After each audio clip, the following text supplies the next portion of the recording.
Bonjour, bonjour, bonjour. Bienvenue à Capsule Parlons juridique avec Marie-Carmen. Mon nom est Marie-Carmen Nozifar. Parmi les multitudes de diplômes que je possède un jury docteur, donc en droit. Donc, je sais de quoi je parle. Les annonces avant, les gens m'ont demandé est-ce que je vais faire de la publicité sur la vidéo? Oui, je vais faire de la publicité sur la vidéo. Moyennant argent, nothing free in Canada. Je suis comme tout le monde, j'ai des factures à payer. En parlant de publicité, le 11 mars, il y a toute une journée. Amenez vos enfants, il va y avoir des maquillages, etc., etc. Si vous êtes à Montréal, ça va se passer au 7655 20e Avenue le 11 mars. C'est Rebecca Guillaume. Elle est sur ma page Facebook, elle est mon amie, qui invite. Ça va être une journée femmes, hommes, interculturelle. Encore une fois, amenez-vous tout petit. Donc, c'est le 11 mars au 7655 20e Avenue. Je vais vous dire cette pub tous les jours sur mes capsules. Ensuite, le centre de réception des demandes de visa. Ça se retrouve au 117 bis rue Canapé Vert à Juvénat. Le prix de votre demande de visa est de 200 canadiens. Je répète, 200 canadiens. Il n'y a pas d'Américain là. Et il paraît que, d'après les dernières informations que j'ai eues, que la Sogebank charge 165 gouttes de frais supplémentaires pour juste que vous payez. Mon petit conseil, trouvez-vous un ami qui a une carte de crédit, faites ça en ligne, puis gardez vos reçus. Ça va vous éviter 165 gouttes. L'une des questions qu'on m'a posées, c'est est-ce qu'on peut échanger le green card des États-Unis pour un statut au Canada? La réponse est non. Ensuite, on m'a demandé est-ce que on peut demander un asile politique des États-Unis.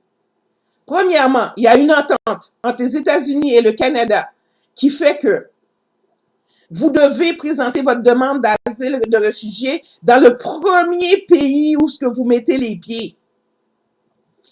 Donc, mettons que vous étiez en danger dans votre pays, ben si c'est les États-Unis qui est le premier place que vous mettez les pieds, ben c'est là que vous devez faire votre demande. Et une fois que vous étiez aux États-Unis, votre vie n'est plus en danger. Donc, vous ne pouvez pas faire une demande d'asile au Canada. Ensuite, le projet pilote, moi, je vous conseille beaucoup d'aller au Nouveau-Brunswick si vous venez d'un pays chaud, parce que le Nouveau-Brunswick, si vous êtes comme moi, vous aimez les crabes, la plage, le homard, les crevettes, vous allez être servi. Mais bon, vous allez subir les fracas de l'hiver. Bienvenue au Canada. Si vous avez un statut légal aux États-Unis, il n'y a rien qui vous empêche de faire une demande normale de résident permanent au Canada. Ceci étant dit, il y a des gens qui m'envoient leur demande qu'ils ont fait dans un endroit où ce qu'on leur disait que, moyennant paiement, on va faciliter votre venue au Canada. Rien n'est plus faux. Si vous avez de l'argent à perdre, je vous donne mon compte de banque, mettez l'argent là parce que, mais ne donnez pas, c'est du charlatan. Les formulaires pour remplir une demande de résident permanent ou de visa sont tout à fait gratuits. Oui, il y a des gens qui ont fait leur propre formulaire pour faire les demandes, ça vaut zéro. Si le Canada est assez gentil pour les accepter, tant mieux pour vous. Prenez pas de chance. Les formulaires sont gratuits, sont sur le site cic.gc.ca.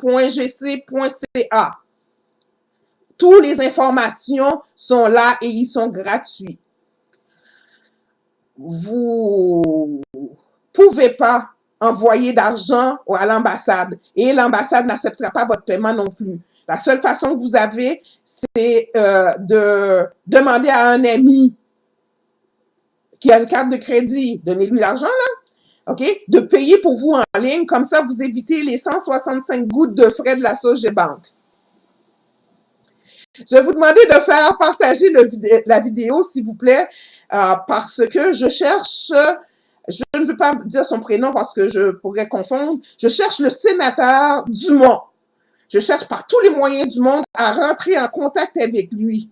Donc, si vous le connaissez, dites-lui que je le cherche et partagez la vidéo pour que quelqu'un arrive à jusqu'à ce que ça arrive à lui, qu'il sache que je le cherche.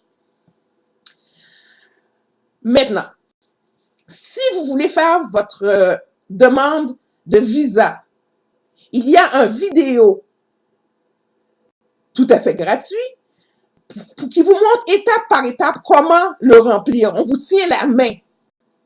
Donc, vous n'avez pas besoin de payer quelqu'un, vous avez besoin d'avoir un esprit sain, de bien manger, d'être dans une bonne disposition pour le remplir. Et si vous voulez la vidéo qui vous montre comment remplir étape par étape la demande de visa, vous avez juste à m'envoyer la demande et ça va me faire plaisir de vous le renvoyer. Je vais vous conseiller de me suivre sur ma page Facebook. Parce qu'en me suivant, si je fais des modifications sur ce que je dis, s'il y a une nouvelle loi qui change sur une vidéo, ben, vous allez la voir tout de suite. Donc, pas besoin de payer qui que ce soit. Vous me demandez la vidéo, ça va me faire plaisir de vous l'envoyer tout à fait gratuitement. Si vous faites une demande au Québec, le Québec, ils sont sensibles aux gens qui parlent français. Au Québec, ils sont sensibles aux gens qui respectent l'égalité des femmes. Parce qu'au Québec, on a la primauté du droit, donc les hommes et les femmes sont égales.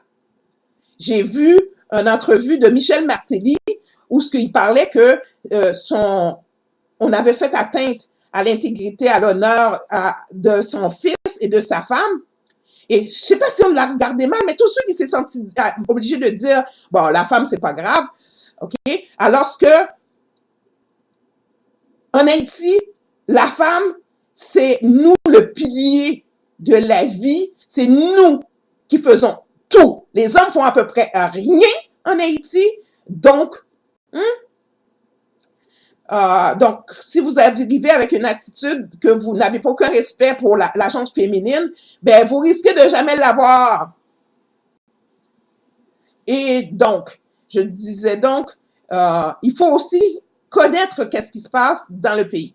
Donc, pour une résidence permanente, vous n'avez pas besoin de certificat de sélection pour le Québec. Pour le Québec, si vous demandez un visa, mais pour une résidence permanente, vous avez besoin d'une sélection du Québec. Ensuite,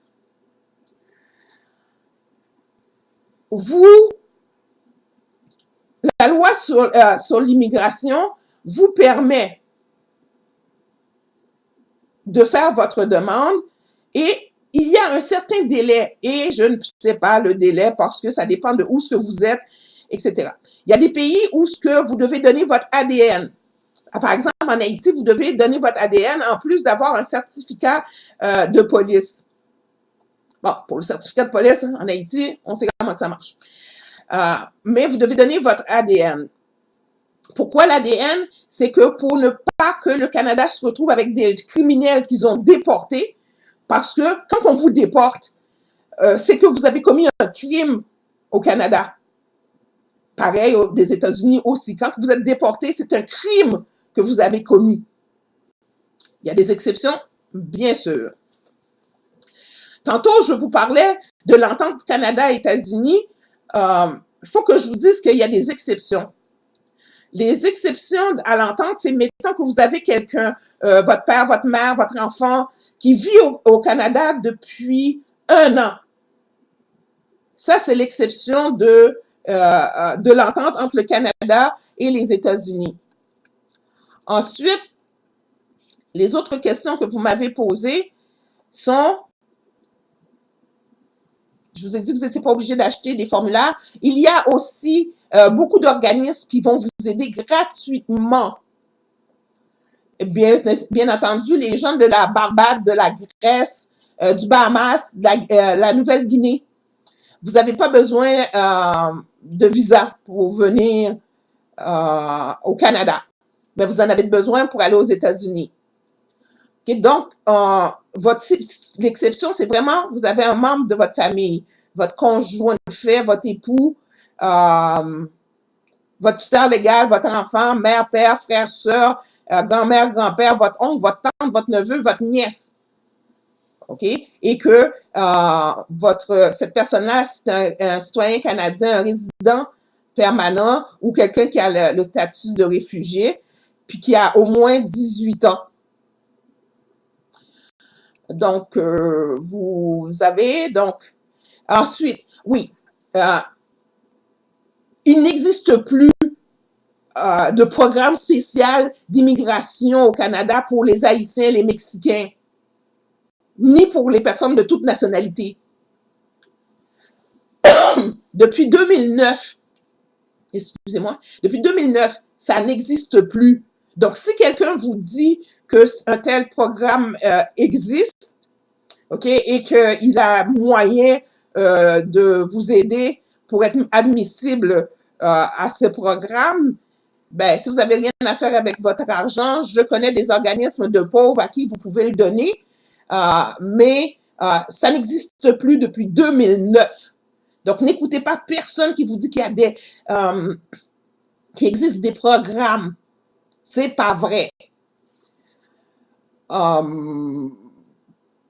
contre, ce que je vais vous dire, quand vous faites votre demande de résidence permanente, et avant que l'effet Trump se disperse, parce que Trump commence à devenir raisonnable, ben avant que l'effet Trump se disperse, je vous conseille très fortement de faire votre demande de résidence permanente tout de suite si vous êtes aux États-Unis et que vous avez un statut légal. Ensuite, vous pouvez toujours aller sur cic.gc.ca. Au Canada, pas bien caché nombril. Les informations, on vous les donne, on vous le donne gratuit parce que tant qu'on dit que nul n'est censé ignorer la loi au Canada, ben on s'assure qu'on vous le donne. Puis pour pas que vous dites que vous ne le saviez pas. Pour les gens qui m'ont demandé l'entrée express, le programme entrée express, il y a l'article de mémoire 10.3, alinéa 1, alinéa 4. J'ai dit que je n'en donnais pas, mais des fois. Qui oblige le ministre à donner les directives et les critères. Encore une fois, cic.gc.ca, c'est votre meilleur ami. Parce que les instructions, ils sont obligés de donner l'information. Donc, tout le monde qui vous dit qu'il connaît ce moyen, un magouille, pour vous faire entrer au Canada par des voies X, Y, Z, les programmes ne sont plus là. Avant, il y en avait, par exemple, dans le cas d'Haïti, puis certains pays de l'Afrique, mais ça n'existe plus. Donc, donnez pas votre argent, payez pas des formulaires non plus. Pour l'entrée express, vous pouvez créer un profil. Encore une fois, c'est cic.gc.ca. Vous créez votre profil et c'est l'employeur qui va aller voir votre profil. Et dès que vous répondez à ces critères, ben, ils vont vous présenter une invitation. On va vous envoyer une invitation pour présenter une demande de résidence permanente. Donc, je vous conseille très fortement de créer un profil. Ça ne coûte rien. Donc, si vous créez votre profil, vous allez pouvoir attendre bien patiemment qu'on sélecte. OK? On sélecte des immigrants qualifiés qui souhaitent obtenir la résidence permanente en fonction de leur capacité de s'établir au Canada et de participer à l'économie du pays. Donc, on ne vous fait pas, le Canada ne vous donne pas de résidence permanente pour vous aider. Oubliez ça. OK? Quand on vous donne la résidence permanente, c'est est-ce que vous allez être capable de travailler, payer des taxes ou encore partir une business ou encore, comment je peux dire ça? Si vous allez pouvoir faire des investissements, vous avez assez d'argent pour investir. Nothing free in Canada. Il n'y a rien de gratis au Canada. Donc, c'est comme, oubliez ça, là, de dire, c'est comme le Canada va vous aider. Le Canada vous fait rentrer pour aider le Canada, pas le contraire. Ensuite, il y a le programme d'aide familiaux. Le programme d'aide familiaux, c'est soit pour la garde d'un enfant ou encore pour venir prendre soin de quelqu'un qui a besoin de soins médicaux élevés. Je vais m'assurer que mon chose roule toujours. Oui, pour prendre soin de quelqu'un qui a besoin de soins médicaux, quelqu'un qui est quelqu'un de très âgé ou encore qui souffre d'un handicap ou d'une maladie chronique. C'est une autre façon d'avoir sa résidence permanente. Maintenant, je ne vais pas vous boguer. C'est la première vidéo. Vous pouvez m'envoyer vos questions sur ma page et ça va me faire plaisir d'y répondre. Envoyez-moi-le en privé, s'il vous plaît. Ça va me faire plaisir de répondre. C'est le premier capsule. Donc, j'ai fait une tournée des choses. Et après ça, pour les autres capsules, on va y aller étape par étape. Donc, si vous voulez la vidéo, vous devez m'en faire la demande. C'est tout à fait gratuit. Et n'oubliez pas, le 11 mars, samedi 11 mars, au 7655 20e Avenue, Rebecca Guillaume vous attend. Emmenez les enfants. C'est une fête interculturelle et on va avoir des maquillages pour les enfants. Venez vous amuser. Et n'oubliez pas, une bonne façon d'éviter de payer 165 gouttes de la Soja Bank, c'est de trouver un ami qui a une carte de crédit. Donc, si vous avez besoin de quoi que ce soit, n'hésitez pas sur ma page à M. Carmen Nosifort. Ça va me faire plaisir d'y répondre. Et comme je vous dis, si vous avez de l'argent à perdre, donnez-le à un enfant de la rue, donnez-le à un organisme qui vient en aide aux enfants, mais de grâce, ne payez plus les charlatans. À bon entendeur, salut!